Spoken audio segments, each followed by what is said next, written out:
Not every Viltrumite is equal. Some conquer worlds, some command armies, and one holds authority over all of them. The Viltrumites have a hierarchy that goes deeper than anyone gives it credit for. Here is exactly where everyone stands. Unproven Viltrumite. Before rank, before conquest, before the Empire even acknowledges you exist, there is this. A stripped-down suit with no waistcloth, worn by children who haven't yet earned the right to call themselves Viltrumite warriors. That missing piece isn't a fashion choice.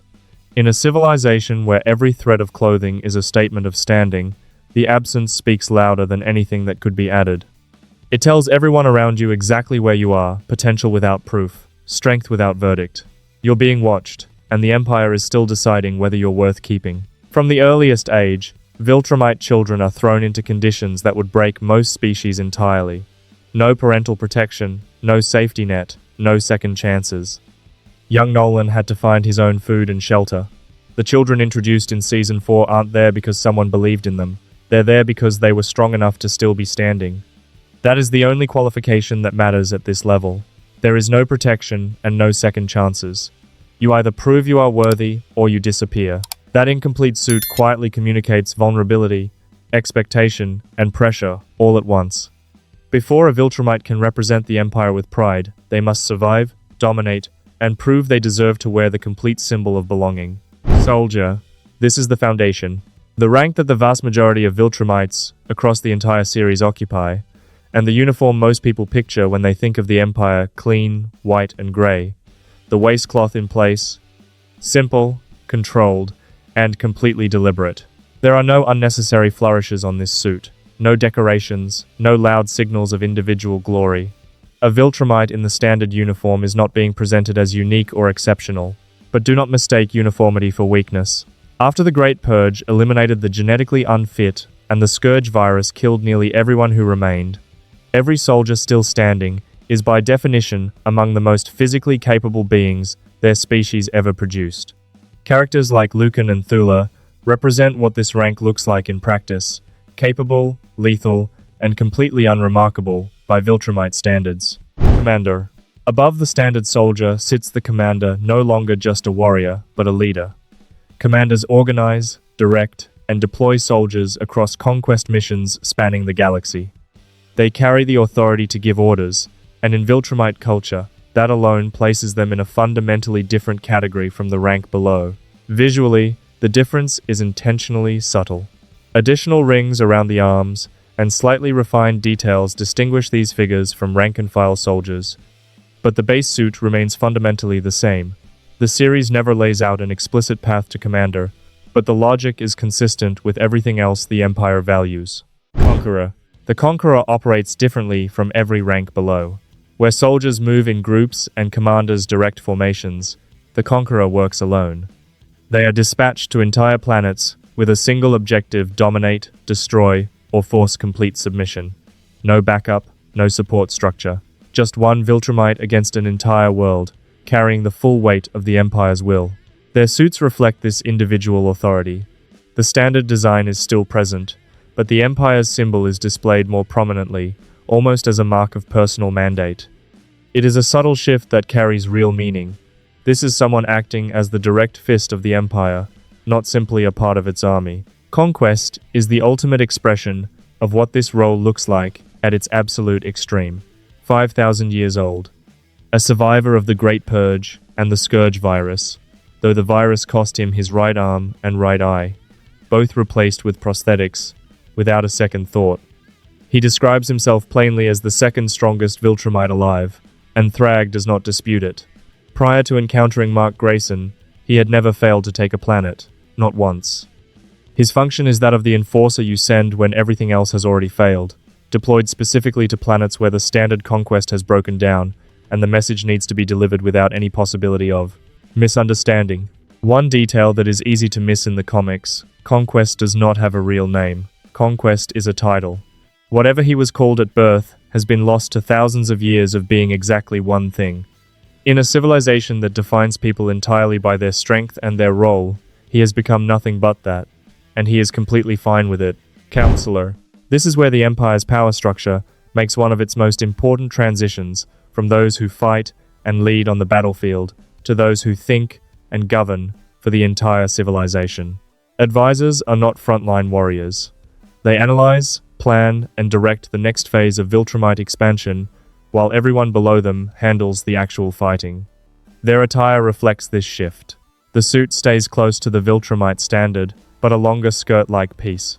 And the addition of a hood gives these figures a ceremonial, almost architectural presence. It communicates strategic weight, rather than physical aggression. These are not people who simply overpower their way through problems. They are the people whose decisions determine what force gets deployed, where, and when. That authority was real. It was the council that formally appointed Thrag as Grand Regent after Argyl's assassination. That vote carried genuine institutional weight. Then Thrag took power, and the first thing he did was execute a councillor on suspicion of disloyalty. No deliberation, no process, just a public execution, and an unmistakable statement about what disagreement costs. After that, the council functioned as a body that wholly agreed with Thrag, which in practice meant it functioned as window dressing. The Scourge virus finished what his authoritarianism had already started. General.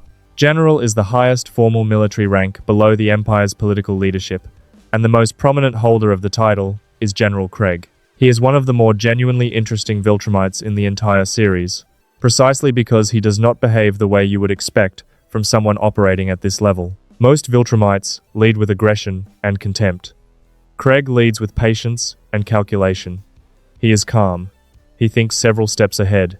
He does not rush into combat. He manages it. In a culture built entirely around the worship of raw power, that kind of measured intelligence makes him arguably more dangerous than the ones who simply want to fight. Thrag appointed him as his second-in-command, which is the clearest possible statement of where Craig sits in the structure. His suit remains almost identical to that of a regular soldier, and that visual consistency reinforces something the Empire returns to again and again. Craig is the infrastructure coordinating, managing, and keeping the remaining Viltrumites operating as a coherent force. Regent. The Regent sits just beneath the absolute peak of the Imperial structure, or in his absence under the Grand Regent. Regents handle governance, military oversight, and strategic counsel.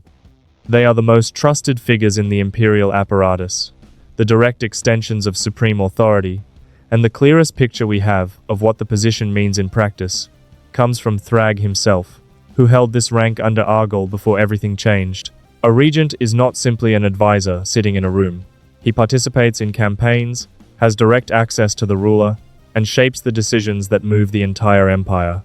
It requires both military credibility and political intelligence. The regent-level suit is one of the most significant visual markers in the entire hierarchy, and what makes it particularly meaningful is what happens to it over time. When Thrag first wears it beside Argyl, the design immediately separates him from every other Viltrumite more refined, more authoritative, more exclusive. But the same suit later appears on Conquest after the Empire's structure shifts. That single detail confirms something important. The costume does not belong to one person. It belongs to the rank. It is a visual badge of authority that passes to whoever reaches that level of importance, making the hierarchy feel formal, tangible, and deeply embedded in the Empire's design language. Grand Regent. The Grand Regent is not an emperor. That distinction is everything, and Thrag spent thousands of years trying to make everyone forget it. The position was created as a contingency, a formalized placeholder for when the Empire has no ruling emperor and no confirmed heir. A Grand Regent holds authority equivalent to a sovereign, but the legitimacy is fundamentally different. An emperor rules by bloodline. A Grand Regent rules by being the strongest Viltrumite alive. One is inherited, the other is earned, or more precisely, taken. After Argyl's assassination, the Viltrumite Council designated Thrag as the first Grand Regent. His mandate was specific: stabilize the Empire, avenge Argyl's death, and locate the missing heir so the throne could be properly filled. He was supposed to be temporary.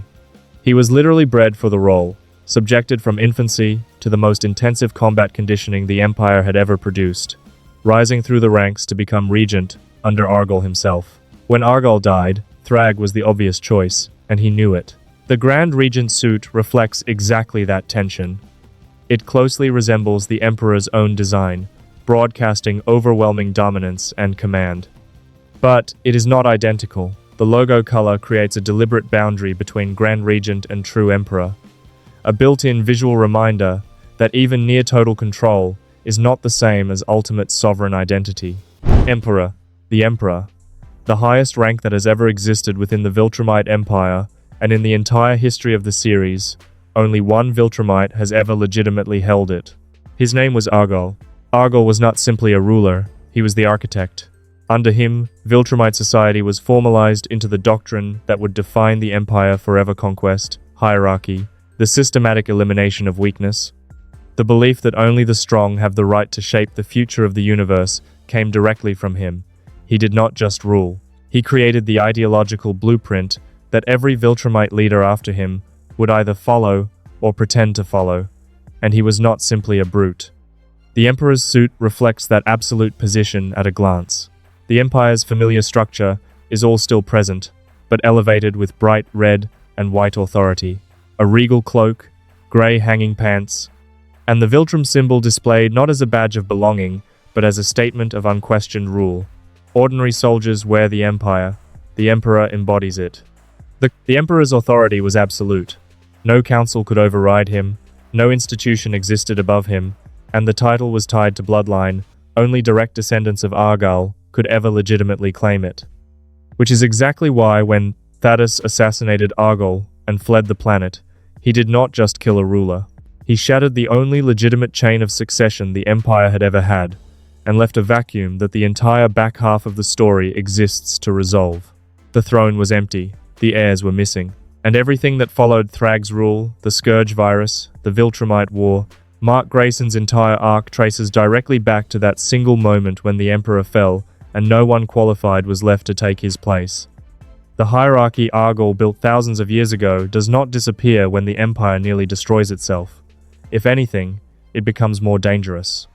Because when only a few dozen Viltrumites remain alive in the universe, and the question of who leads them is still unresolved, every single rank on this list means a great deal more than it ever did before.